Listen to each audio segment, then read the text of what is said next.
First of all good morning all of you. अपन देखते हैं अपना लेक्चर नंबर 15। तो लास्ट जो लेक्चर था अपना उसमें अपन देख चुके थे फिल्ट्रेशन के बारे में कि फिल्ट्रेशन होता क्या है, ठीक है।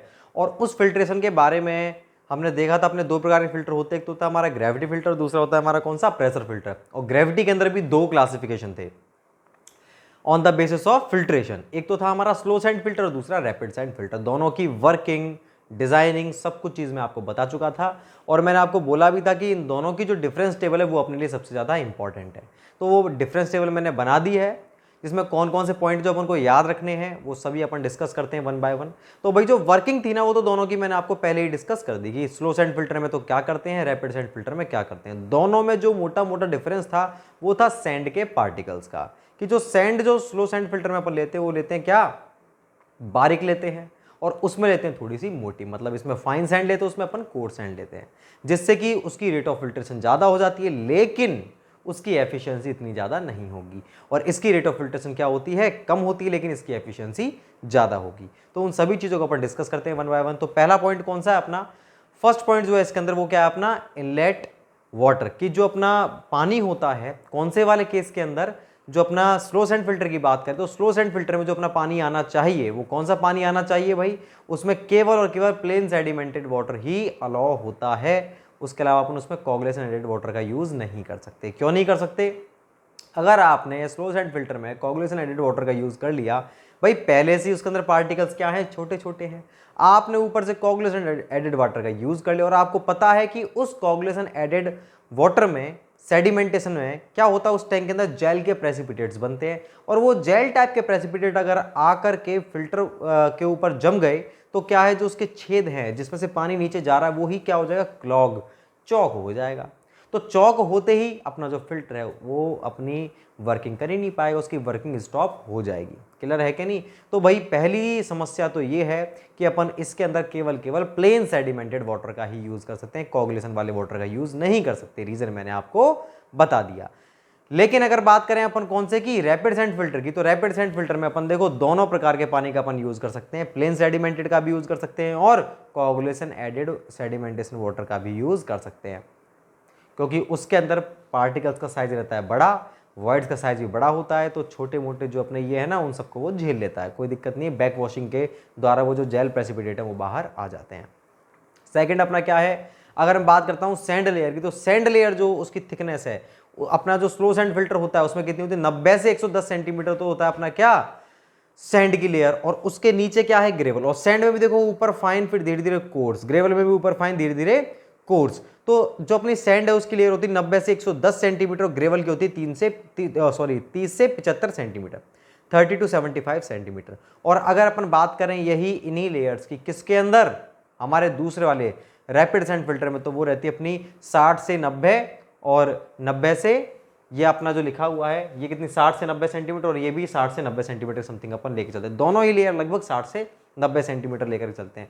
ये अपनी 30 से जनरली 60 भी यूज कर लेते हैं, कई बार अपन इसको 45 भी यूज कर लेते हैं। तो 60 से 90 सेंटीमीटर दोनों ही लेयर्स का अपन यूज करते हैं। तो अपनी बुक के अंदर जो भी आपको अगर मिसमैच मिल रहा है तो उसको करेक्ट कर ले, अपना ये है बिल्कुल एग्जैक्ट डेटा।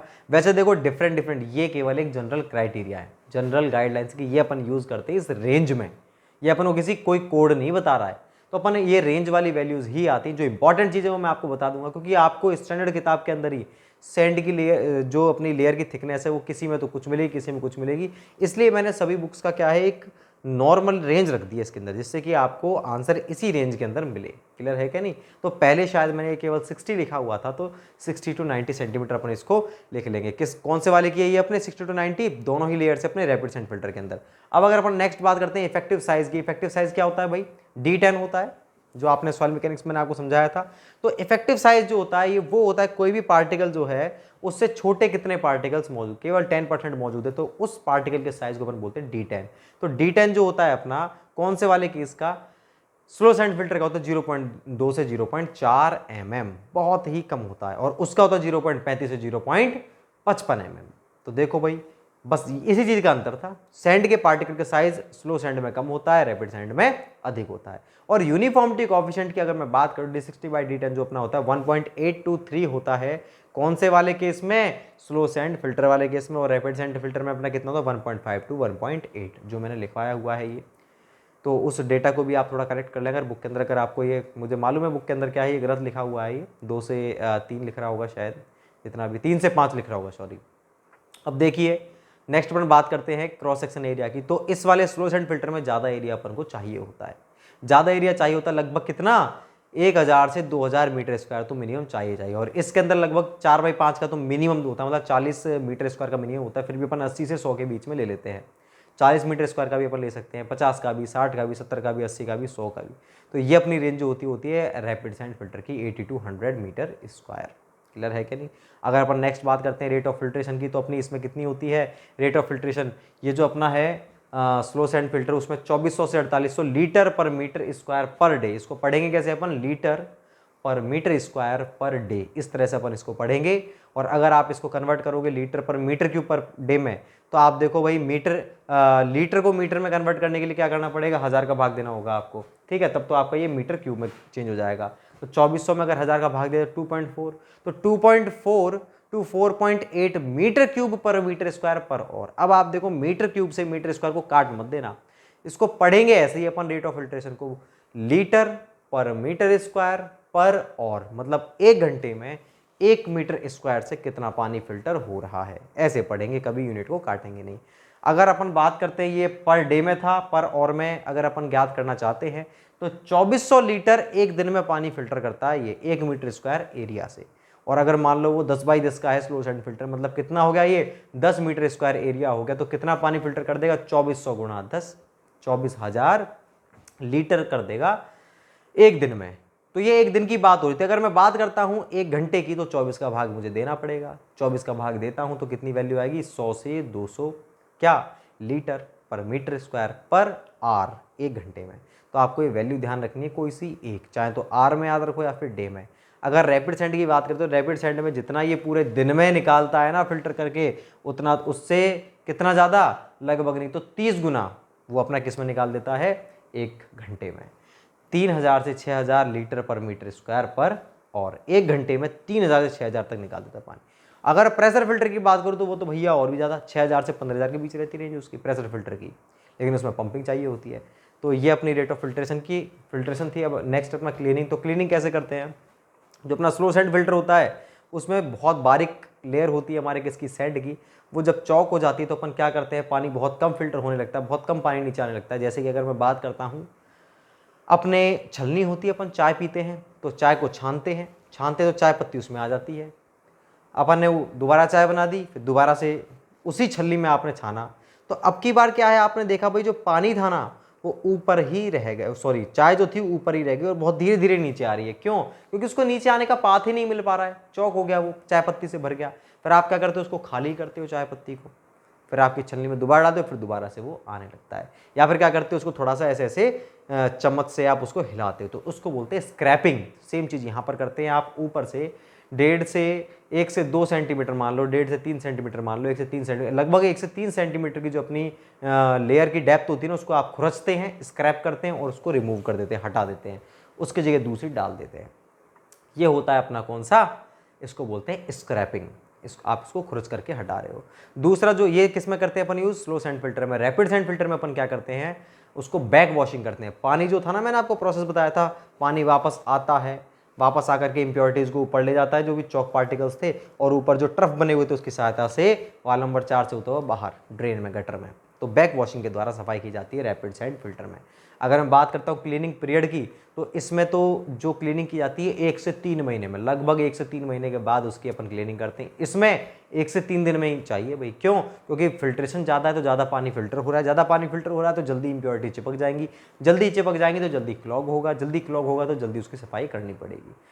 1 से 3 दिन इसमें चाहिए, इसमें 1 से 3 महीने। अगर अपन बात करते हैं एफिशिएंसी की, हर चीज़ में बेहतर कौन सा था हमारा, अपना रैपिड सैंड फिल्टर बेहतर था। क्यों, एरिया भी कम चाहिए, रेट ऑफ फिल्ट्रेशन भी ज़्यादा है, मटेरियल भी कम चाहिए, सब कुछ चीज़ों में बेहतर है। लेकिन एक चीज़ में वो क्या है, कम है, किसकी तुलना में, स्लो सैंड फिल्टर की। एफिशिएंसी जो होती है हमारी वो किसकी ज़्यादा होती है, स्लो सैंड फिल्टर की। बैक्टीरिया या कोई भी इम्प्योरिटी है तो इम्प्योरिटी रिमूव 98 से 99% रिमूव हो जाती हैं स्लो सैंड फिल्टर में, जबकि उसमें होती हैं केवल 80 से 90%। तो इस चीज़ में जो होता है हमारा ये वाला क्या होता है, अपना बेस्ट होता है। कौन सी चीज़ के अंदर, एफिशिएंसी के अंदर अपना स्लो सैंड फिल्टर जो है बेस्ट है। अगर मैं बात करता हूँ यूज़ की, तो स्लो सैंड फिल्टर का यूज़ कहाँ पर करेंगे आप जनरली सोच भी सकते हो। भैया स्लो सैंड फिल्टर को चाहिए ज़्यादा एरिया, वो शहरी क्षेत्र में अवेलेबल होगा क्या? बिल्कुल नहीं। खेत खलिहान ऐसी जगह, तो कहाँ पर? रूरल एरिया में। इसका यूज़ करते हैं रूरल एरिया में, रैपिड सैंड फिल्टर का करते हैं अपन अर्बन एरिया में। अब अगर मैं बात करता हूँ कि प्रॉब्लम्स की कि अपने जो फिल्टर्स होते हैं उनमें कौन कौन सी प्रॉब्लम होती है, तो स्लो सैंड फिल्टर में किसी प्रकार की प्रॉब्लम उत्पन्न नहीं होती, ठीक है। लेकिन अगर मैं बात करता हूँ रैपिड सैंड फिल्टर की, उसमें काफ़ी प्रकार की प्रॉब्लम होती है, जैसे नेगेटिव हेड डेवलप होता है जिसके कारण एयर बाइंडिंग होती है, ठीक है, मड बॉल फॉर्मेशन होती है, क्रैकिंग होती है, सारी प्रॉब्लम्स किसमें होती हैं? रैपिड सैंड फिल्टर में। इनको अपन डिस्कस करते हैं। तो पहले अगर मैं बात करता हूँ किस चीज़ की, कि भाई एयर बाइंडिंग क्या होती है, तो देखिए जैसे ही पानी नीचे गया तो क्या होगा, ऊपर वाला पानी कुछ इंप्योरिटीज के कारण नेगेटिव हेड डेवलप हो जाएगा। नेगेटिव हेड का मतलब क्या? प्रेशर जो है एटमॉस्फेरिक प्रेशर से कम हो गया। एटमॉस्फेरिक प्रेशर से कम होते ही क्या होने लगता है? वेपर्स छूटने लगते हैं। वेपर्स का मतलब क्या है? उसमें से जो पानी है लिक्विड वो गैस की फॉर्म में आ जाएगा, और गैस की फॉर्म में जैसे ही आया तो ये अपना फिल्टर था, बीच में यहाँ पर गैस की फॉर्म में आ गया, तो क्या है? बबल्स की एक लेयर बन गई। बबल्स की लेयर बन चुकी है तो वो पाथ को ऑब्स्ट्रक्ट करेगी, पानी को नीचे नहीं आने देगी।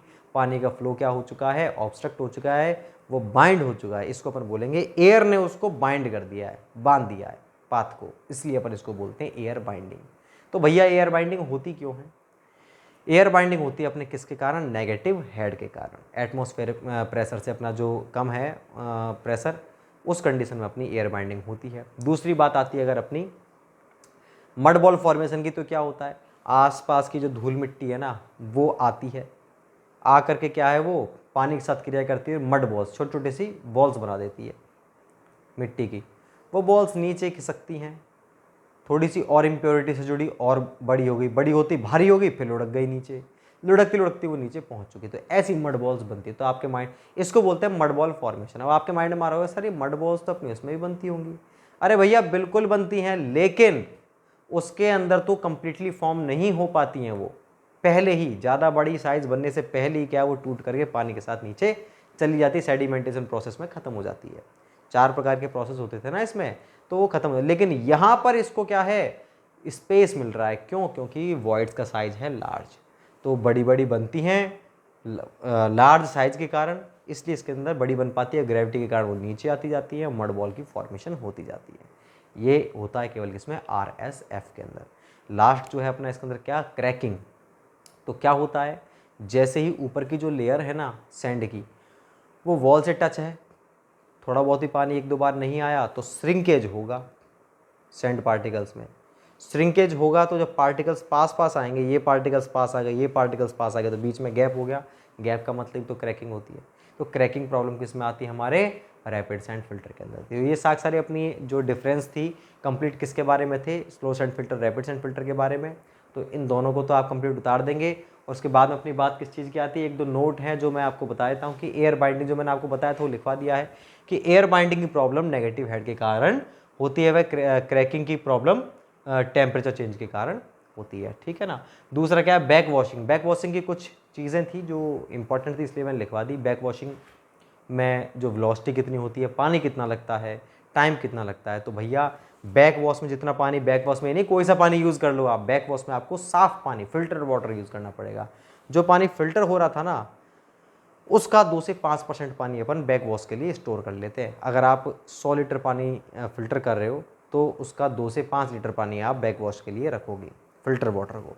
तो 2 से 5% यूज़ किया जाता है। बैक वॉशिंग में लगभग 30 मिनट लगते हैं, और जो बैक वॉशिंग की वेलोसिटी होती है 0.45 सेंटीमीटर पर मिनट, ठीक।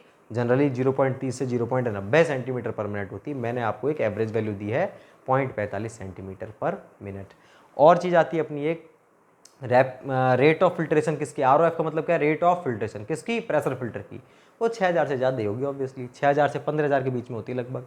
अब बात करते हैं, एक टर्म आती है हमारी फिल्ट्रेशन से रिलेटेड, वो आती है डबल फिल्ट्रेशन। तो भैया डबल फिल्ट्रेशन क्या है? जो अपना रैपिड सैंड फिल्टर होता है, स्लो सैंड फिल्टर, 2 होते हैं।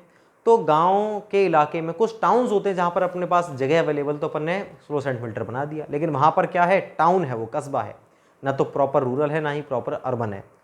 वहाँ पर आपने SSF बना दिया, और आपको मालूम है कि उस जगह पे आप क्या कर सकते हो, एरिया तो ज़्यादा था, ऐसे आपने बना दिया, ज़्यादा पॉपुलेशन बढ़ रही है, डेवलप्ड सिटी है, डेवलपिंग सिटी है सॉरी, तो पॉपुलेशन बढ़ रही है तो आपको पानी ज़्यादा चाहिए, पानी ज़्यादा चाहिए तो रेट ऑफ फिल्ट्रेशन भी ज़्यादा चाहिए। तो अब क्या करें भाई, एसएसएफ तो बन चुका है, तो क्या करते हैं, एसएसएफ की रेट ऑफ फिल्ट्रेशन को बढ़ाने के लिए उससे पहले एक आरएसएफ को लगा देते हैं। आरएसएफ को थोड़ा सा एरिया चाहिए, आरएसएफ लगा दिया। अब आरएसएफ से जो पानी आ रहा है वो शुद्ध तो आ रहा है, ठीक है, इम्प्योरिटीज़ कम आ रही हैं उसके अंदर, कम आ रही है, तो उसके बाद फिर उस पानी को अपन एसएसएफ के अंदर डाल रहे हैं, तो पानी ज़्यादा आ रहा है पीछे से, एसएसएफ में डालेंगे तो एसएसएफ की भी ऑटोमेटिकली एफिशिएंसी बढ़ जाएगी। क्यों? क्योंकि भैया 90% तो पानी शुद्ध होकर के ही आ रहा है ऑलरेडी, और बाकी जो बचा कुछ 90-10% इम्प्योरिटी वो तुरंत उसमें से रिमूव हो जाए, तो वो चौक भी नहीं होगा जिसको अपन साफ करने से 1 से 3 महीने वो साफ करेंगे, 8-10 महीने में जा करके, क्योंकि वो चौक ही नहीं होगा, और तुरंत उसकी रेट ऑफ फिल्ट्रेशन भी बढ़ेगी। क्यों? क्योंकि पानी जितना जा रहा है तुरंत ही बाहर आ रहा है, इतनी इम्प्योरिटीज रुक ही नहीं पा रही वहाँ पर। तो ये जो अपना प्रोसेस था जिसमें हम स्लो सैंड फिल्टर की एफिशिएंसी को बढ़ा रहे थे, रेट ऑफ फिल्ट्रेशन को बढ़ा रहे थे, किसके द्वारा? रैपिड सैंड फिल्टर के द्वारा। तो 2 फिल्टर का यूज़ कर रहे हैं, इसलिए अपन इसको बोलते हैं डबल फिल्ट्रेशन। और ये जो फिल्टर था ना पहले जिसका अपन ने यूज़ किया है स्लो सैंड फिल्टर से पहले, जिस रैपिड सैंड फिल्टर का यूज़ किया है उसका नाम हमने अलग से रख दिया है क्या? रफनिंग फिल्टर। तो भैया रैपिड सैंड फिल्टर रफनिंग फिल्टर कहलाएगा कब? जब उसे एसएसएफ से पहले लगाया गया है। अगर कैसे भी नहीं लगाया गया, उसको इंडिविजुअल लगाया, तो वो ओनली रैपिड सैंड फिल्टर या फिर रैपिड सैंड ग्रेविटी फिल्टर या फिर रैपिड ग्रेविटी सैंड फिल्टर आरजीएसएफ कहलाएगा। क्लियर है कि नहीं? तो ये वाली बात मैंने लिखवाई है। क्या लिखवाया है भाई? एसएसएफ की आरओएफ, एसएसएफ मतलब स्लो सैंड फिल्टर की रेट ऑफ फिल्ट्रेशन को बढ़ाने के लिए इससे पहले एक आरएसएफ को लगा दिया जाता है, ठीक है ना।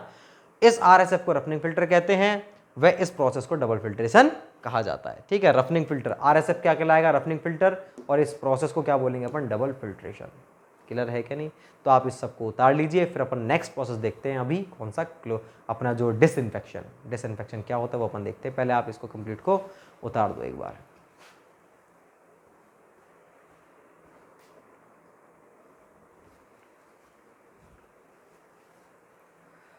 तो भाई नेक्स्ट जो अपने प्रोसेस है वो है अपना डिसइंफेक्शन। तो डिसइंफेक्शन के बारे में मैंने लिख दिया सब कुछ। तो डिसइंफेक्शन हो गया है क्या अपना, पहले अपन उसको समझते हैं। तो डिसइंफेक्शन क्या होता है कि जो अपने पानी है उससे क्या क्या चीज़ें रिमूव हो चुकी हैं, जो कंप्लीट जो हमारे सस्पेंडेड सॉलिड्स थे वो अपने रिमूव हो चुके हैं पहले ही, ठीक है। किस किस प्रोसेस के अंदर स्क्रीनिंग हो चुका है अपना, उसके बाद में अपना aeration, coagulation, flocculation, sedimentation. Sedimentation के बाद में भी जो भी कुछ हमारे थोड़े बहुत रह चुके थे फाइन पार्टिकल्स या कहा जाए डिजॉल्व सॉलिड्स, वो सारे सारे रिमूव हो चुके हैं हमारे किसमें? फिल्ट्रेशन में। लेकिन जो हमारी जो इसेंशियल चीज़ है वो क्या है? Micro organism. और कौन से? पैथोजेनिक, मतलब जो हमारी बीमारियां फैलाते हैं। तो माइक्रो ऑर्गेनिज्म को रिमूव कैसे किया जाए? तो उसको रिमूव करने के लिए अपन को क्या चीज़ यूज़ करते हैं? माइक्रो ऑर्गेनिज्म रिमूव करना है तो उसके लिए अपन डिसइंफेक्शन प्रोसेस का यूज़ किया जाता है। डिसइंफेक्शन जो इन्फेक्शन को ख़त्म करता है। तो डिसइंफेक्शन में ये अपना सबसे मैंडेटरी या कंपलसरी प्रोसेस होता है कि आप कोई सा भी प्रोसेस यूज़ करो चाहे मत करो पानी के लिए, लेकिन आपको डिसइंफेक्शन तो यूज़ करना ही पड़ेगा। मैं कोगुलेशन नहीं कर रहा, सेडिमेंटेशन कोई बात नहीं, लेकिन भैया डिसइंफेक्शन करना पड़ेगा, क्योंकि अपन बीमारियों को अपन बिल्कुल भी अलाउ नहीं कर सकते हो, ठीक है ना। तो कौन कौन से प्रोसेस होते हैं अपने, तो मैंने लिख दिया। डिसइंफेक्शन क्या होता है अपना? पानी में पानी से पैथोजेनिक बैक्टीरिया को रिमूव करना डिसइंफेक्शन कहलाता है। पैथोजेनिक का मतलब क्या होता है? जो बैक्टीरिया हमारे बीमारी फैलाते हैं, हम लिख चुके हैं ऑलरेडी। अब 2 प्रकार के मेथड होते हैं, एक होता है माइनर मेथड, दूसरा मेजर।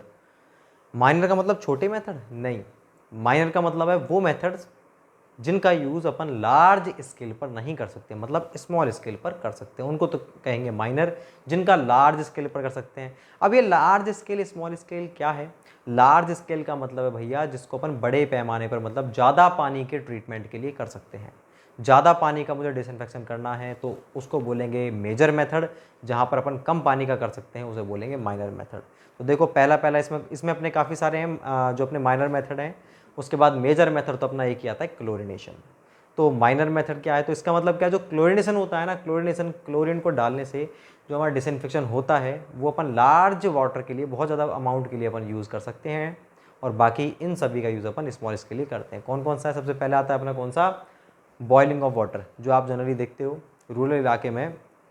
जैसे ही बारिश वगैरह स्टार्ट होती तो वो मौसम बहुत ज़्यादा जो अपने बैक्टीरिया के लिए क्या रहता है? फेवरेबल होता है। उसी टाइम पे बीमारी ज़्यादा फैलती हैं पानी के द्वारा। तो क्या करते हैं गांव के लोग, उस दौरान गर्म पानी का यूज़ करते हैं पीने के लिए। गर्म पानी से क्या होता है, जो भी माइक्रो ऑर्गेनिज्म थे, वेदर इट इज़ पैथोजेनिक और नॉन पैथोजेनिक, सारे सारे अपने ख़त्म हो चुके हैं। क्लियर है क्या नहीं? तो बॉयल करने से हीट होगी, हीट होने से क्या, उनके सेल्स डिस्ट्रॉय हो जाते हैं। तो भैया इसको अपन माइनर क्यों बोल रहे हैं, मेजर क्यों नहीं कह रहे? क्योंकि आपको मालूम है, आपको भाई पानी गर्म पीना है, ठीक है, आपने केटली से गर्म कर लिया, गैस पे गर्म कर लिया, हीट से या इलेक्ट्रिसिटी से कर रहे हो गर्म आप, ठीक है, आपने करके पी लिया घर के अंदर। लेकिन अगर मुझे पूरे शहर को पानी पिलाना है तो जो बड़ी बड़ी टंकियाँ बनी उसमें गर्म पानी कैसे करूँ? उसके लिए हीट के लिए ज़्यादा मेरे को एनर्जी चाहिए, इसलिए बड़े स्केल पर यूज़ नहीं कर सकते, स्मॉल स्केल पर करते हैं, इसीलिए इसको माइनर मेथड की कैटेगरी में डाला गया है। क्लियर है कि नहीं? तो ये क्लियर है भाई, बॉइलिंग और पानी को बॉयल करने पर बैक्टीरिया मर जाते हैं, लेकिन इस प्रोसेस में अधिक हीट की आवश्यकता होती है, इसलिए कॉस्टली होने के कारण इसका यूज़ लार्ज स्केल पर नहीं किया जाता। नेक्स्ट अपना कौन सा आता है वो देखिए आप, treatment with excess lime. Excess lime क्या होता है? एक तो होता है लाइम अपन थोड़ा बहुत यूज़ कर रहे हैं, एक अपन बहुत ज़्यादा मात्रा में लाइम का यूज़ कर रहे हैं। तो लाइम ज़्यादा मात्रा में यूज़ करने पर क्या होता है कि पानी की जो पीएच होती है भैया वो बढ़ जाती है, मतलब पानी क्या हो गया हमारा, एल्कलाइन हो गया। और जैसे ही पानी की पीएच 9 से ज़्यादा होती है ना, तो 9.9 से अधिक होने पर पानी की पीएच क्या हो जाता है कि हमारे जितने बैक्टीरिया सारे सारे मर जाते हैं, वो उस पीएच पर जिंदा रह ही नहीं सकते, सर्वाइव कर ही नहीं पाते हैं। तो हमारा काम केवल क्या था, पीएच को बढ़ाना। तो हमने लाइम क्यों डाल दिया? लाइम इसलिए डाले, लाइम से इतनी दिक्कत नहीं होती, लेकिन भाई अति तो हर चीज़ की बेकार होती है। जब ज़्यादा ही लाइम आपने डाल दिया है तो उस लाइम को भी रिमूव करना पड़ेगा, नहीं तो पानी थोड़ा कड़वा कड़वा लगेगा अपन को, और अपने लंग्स के लिए भी वो बेकार रहेगा। तो अपन लाइम को कैसे रिमूव करें? तो लाइम को रिमूव करने के लिए अपन को कार्बन डाइऑक्साइड गैस डाली जाती है। वो क्या करती है, कार्बन डाइऑक्साइड गैस उस लाइम को दूसरे कंपाउंड में कन्वर्ट कर देती है और वो नीचे बैठ जाता है तल में, CaCO3 की तरह, कैल्शियम कार्बन की तरह वो नीचे बैठ जाता है। तो लाइम हमारा रिमूव हो चुका है, अब पानी हमारा ठीक है। तो ये जो प्रोसेस था ना, जो हमने यूज़ किया है एक्सेस लाइम ट्रीटमेंट के बाद में, कौन सा प्रोसेस? एक्सेस लाइम ट्रीटमेंट का यूज़ किया था डिसइंफेक्शन के लिए, और उसके बाद में डिसइंफेक्शन तो हो गया, लेकिन लाइम तो रह गया पानी में। अब लाइम को रिमूव करने के लिए कार्बन डाला गया है। तो एक्सेस लाइम प्रोसेस के बाद में हम कार्बन को डालते हैं, कार्बन डाइऑक्साइड को। इस प्रोसेस को बोलते हैं रीकार्बोनेशन। रीकार्बोनेशन क्यों? कार्बन डाइऑक्साइड को अपन फिर से डाल रहे हैं। किसी प्रोसेस में तो रिमूव किया था, कौन से में? एरेशन में। एरेशन में डिजॉल्व गैसेस को रिमूव किया था, इसमें अपन डाल रहे हैं, इसलिए अपन इसको बोलते हैं रीकार्बोनेशन। वो मैंने नोट में लिख दिया है। जब डिसइंफेक्शन के लिए एक्सेस लाइम प्रोसेस का यूज़ किया जाता है तो पानी की पीएच बढ़ जाती है, इसे कम करने के लिए पानी में CO2 को मिलाया जाता है, और इस प्रोसेस को रीकार्बोनेशन कहते हैं। अब अपन बात करते हैं नेक्स्ट किसकी, ट्रीटमेंट विद ओजोन या ओजोनेशन। ओजोन गैस के द्वारा कैसे होता है? पहली बात तो ओजोन गैस क्या होती है भैया, जो ये अपना बंद पात्र, तसल्ली समझना, ये बंद पात्र है, ठीक, इसमें एयर है या एयर को अपन पास कर रहे हैं, साथ में हमने क्या इस एयर के अंदर हाई इलेक्ट्रिक आर्क वोल्टेज को प्रोड्यूस कर दिया। आपने दोनों तरफ ये आपके इलेक्ट्रोड्स लिए और आपने क्या किया, उसके अंदर हाई इलेक्ट्रिक आर्क, बहुत ज़्यादा इलेक्ट्रिसिटी से आपने हाई इलेक्ट्रिक आर्क को प्रोड्यूस किया। उसके प्रोड्यूस होने जो एयर थी ना, एयर किस में चेंज होगी? एयर में जो हमारे ऑक्सीजन के मॉलिक्यूल्स थे वो कन्वर्ट हो गए किस में? ओजोन में। ओजोन होती है O3, तो ओजोन में हमारे कन्वर्ट हो गए वो। अब ये जो ओजोन होती है ना, ये खुद ये डिसइंफेक्टेंट की तरह काम नहीं करती है। ओजोन क्या है? ओजोन टूट जाती है हमारी ऑक्सीजन में, और नेसेंट ऑक्सीजन, नेसेंट का मतलब है जैसे नवजात ऑक्सीजन, जैसे बच्चा होता है, ठीक, ऐसे उसको बोलते हैं नवजात ऑक्सीजन, नेसेंट ऑक्सीजन। तो ओजोन कैसे बनी? हाई इलेक्ट्रिसिटी आर्क पर आपने एयर में से हाई इलेक्ट्रिसिटी आर्क को गुजार दिया तो ओजोन बन गई। ओजोन टूट गई ऑक्सीजन में और नेसेंट ऑक्सीजन में। अब ये जो नेसेंट ऑक्सीजन मतलब O है ना, ये हमारे लिए सबसे इंपॉर्टेंट है, क्योंकि ये हाईली पावरफुल ऑक्सीडाइजिंग एजेंट होती है। ऑक्सीडाइजिंग का मतलब क्या है? बहुत जल्दी खत्म कर देने वाली। तो देखो भाई, ये लिखा हुआ है 3O2, ये ऑक्सीजन मॉलिक्यूल था, 3O2 ऑक्सीजन है, O2 तीन मॉलिक्यूल्स हैं। अंडर हाई इलेक्ट्रिक आर्क क्या हो जाएगी? 2O3 हो जाएगा। 2O3 का मतलब दो मॉलिक्यूल्स बने किसके? ओजोन के। और ये जो ओजोन थी हमारी टूट चुकी है ऑक्सीजन में, O2 में, और O नेसेंट ऑक्सीजन। और नेसेंट ऑक्सीजन क्या? हाईली ऑक्सीडाइजिंग एजेंट होती है। ये हमारे जो बैक्टीरिया है उसको तुरंत रिमूव कर देगी, तुरंत प्रभाव से खत्म कर देगी। लेकिन अब देखो, एक तो ये, दूसरी बात क्या है, इसके होने से पानी का जो टेस्ट है ना वो भी बहुत स्वादिष्ट हो जाता है, टेस्ट अच्छा आता है पानी का, जिसको अपन मीठा पानी कहते हैं। दूसरी बात, अडर, बदबू को भी ख़त्म कर देती है। तो कितने सारे फ़ायदे हैं इसके, बहुत सारे फ़ायदे हैं, फिर भी अपन इसका यूज़ नहीं करते हैं। क्यों नहीं करते हैं भैया? इसका यूज़ इसलिए नहीं किया जाता क्योंकि पहली बात तो ये कॉस्टली है, बिल्कुल सही है, इलेक्ट्रिसिटी आपको जनरेट करनी पड़ेगी। दूसरी बात क्या है, ये जो गैस होती है ना हाईली अनस्टेबल होती है। अनस्टेबल का मतलब भाई ये O2+O बना, अगर O को नेसेंट ऑक्सीजन को किसी प्रकार की माइक्रो ऑर्गेनिज्म नहीं मिले ना थोड़ी सी दूरी तक, तो O और O दोनों मिलके O2 बन गया, ऑक्सीजन बन गई, और ऑक्सीजन तो कुछ है ही नहीं काम की, माइक्रो ऑर्गन खत्म करने के लिए ऑक्सीजन तो कुछ काम की है ही नहीं। तो ये अनस्टेबल होती है, ज़्यादा दूरी तक चल नहीं पाती है। ओ जो है ना वो अकेला ज़्यादा दूरी तक नहीं जा पाएगा, वो आपस में जुड़ जाएगा। अब मेरे को तो भाई टेल एंड तक पब्लिक की सप्लाई बहुत दूर तक है, वहाँ तक मेरे को माइक्रो ऑर्गन खत्म करना है, तो वहाँ तक तो खत्म हो ही नहीं पाएगा, ये पहुँच ही नहीं पाएगी तो खत्म ही नहीं होगा। तो टेल एंड तक पहुँची, इसलिए अपन इसका यूज़ नहीं करते। फिर भी चंडीगढ़ सिटी में इसका यूज़ किया जाता है। क्यों इसलिए करते, वो वेल प्लान्ड सिटी है, सारे सारे अपने क्या हैं बिल्कुल पर्टिकुलर पैटर्न पे रोड बने हुए हैं, रोड के आधार पर पाइपलाइन डली हुई है, तो तुरंत ही वहाँ पर क्या अपना पानी इजीली पहुँच जाता है, सर्कुलेट हो जाता है चारों तरफ, ठीक है ना। इसलिए अपन इसका यूज़ करते हैं चंडीगढ़ सिटी में। अब अपन इसमें मैंने लिख दिया है, देखो यह ब्लू कलर की गैस होती है, इसे प्राप्त करने के लिए हाई इलेक्ट्रिक आर्क को क्लोज चैम्बर में प्रेजेंट एयर से गुजारा जाता है। ओजोन को पानी में डालने पर यह ऑक्सीजन नेसेंट ऑक्सीजन में टूट जाती है, ऐसे टूट गई। यह nascent oxygen powerful oxidising gas होती है जो माइक्रो ऑर्गेनिज्म को तुरंत खत्म कर देती है। ओजोनेशन के कारण पानी का टेस्ट प्लीजेंट हो जाता है, अच्छा हो जाता है, वह अडर भी खत्म हो जाती है, बदबू खत्म हो गई। इतने एडवांटेज के बाद भी इसका यूज पब्लिक वाटर सप्लाई में नहीं किया जाता, क्योंकि यह अनस्टेबल गैस होती है, यह टेल एंड तक माइक्रो ऑर्गेनिज्म लिख रहा है ये को रिमूव नहीं कर पाती है। 0.1 ppm रेजिड्यूअल प्राप्त करने के लिए सामान्य 2 से 3 ppm ओजोन का यूज़ किया जाता है। मतलब क्या है भाई, रेजिडुअल का मतलब होता है उसमें बैक्टीरिया है, मैंने 203 मिलीग्राम अगर डाला तो वो जो ओजोन है बैक्टीरिया को ख़त्म करेगी, तो ख़त्म करने के बाद में भी बची रहनी चाहिए, सारे बैक्टीरिया ख़त्म हो गए ना उसके बाद में भी थोड़ी बहुत बची रहनी चाहिए, जिससे और अगर कहीं से आता है माइक्रो ऑर्गेनिज्म तो उसको वो ख़त्म कर पाए। तो रेजिड्यूअल का मतलब है बचा हुआ, रिमेनिंग। तो अगर अपन को 0.1 ppm तो बना के रखना ही पड़ेगा कि इतना तो कम से कम 0.1 ppm मतलब क्या है, मिलीग्राम पर लीटर।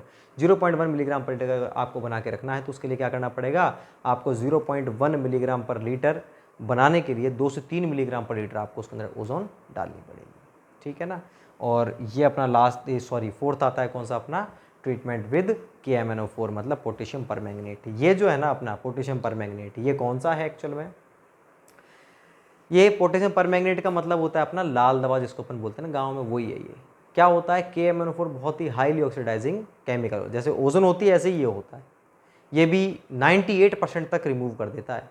इसको पानी में डालोगे तो पानी का कलर पिंक हो जाता है, जिसको गांव में क्या पिंक हो, लाल, गहरा लाल, लाइट पिंक, सबको लाल ही बोलते हैं, इसलिए अपन इसको लाल दवा बोलते हैं। इसका यूज़ कहाँ पर करते हैं गांव वाले, जो कुआं होता है ना, कुआं, बाल्टी के अंदर पानी लिया उसमें घोल दिया और उस बाल्टी को डाल देते कुएं में, तो कंप्लीट ही कॉन्सेंट्रेट जो वाटर था पूरा पूरा पिंक हो चुका। अब वो क्या है, जैसे ही वो पिंक रह रहा है, हल्का पिंक, इसका मतलब सारे खत्म हो चुके हैं और अब बिल्कुल वो रेजिडुअल अपना बचा हुआ है। तो 4 से 6 घंटे के लिए 102 ppm तो चाहिए होता ही होता है। 4 से 6 घंटे कॉन्टैक्ट पीरियड, कॉन्टैक्ट पीरियड का मतलब क्या होता है, पानी जो है अपन ने डाला 12 बजे KMnO4 को, तो 12 से 6 बजे तक अगर अपन को रखना है ना KMnO4 को पानी के अंदर, तो उसको बोलेंगे 6 घंटे कॉन्टैक्ट पीरियड। तो उसके लिए इसकी मात्रा लगभग 1 से 2 मिलीग्राम पर लीटर डाली जाती है। ये होता है अपना KMnO4। बाकी 2-3 और हैं छोटे छोटे, तो उसको अपन देखेंगे नेक्स्ट लेक्चर के अंदर। और नेक्स्ट लेक्चर में अपन इससे नेक्स्ट जो मेजर मेथड है अपना कौन सा, क्लोरिनेशन, उसको भी अपन देखते हैं। तो ये सारी चीज़ देखेंगे अपन नेक्स्ट लेक्चर में। Thank you so much.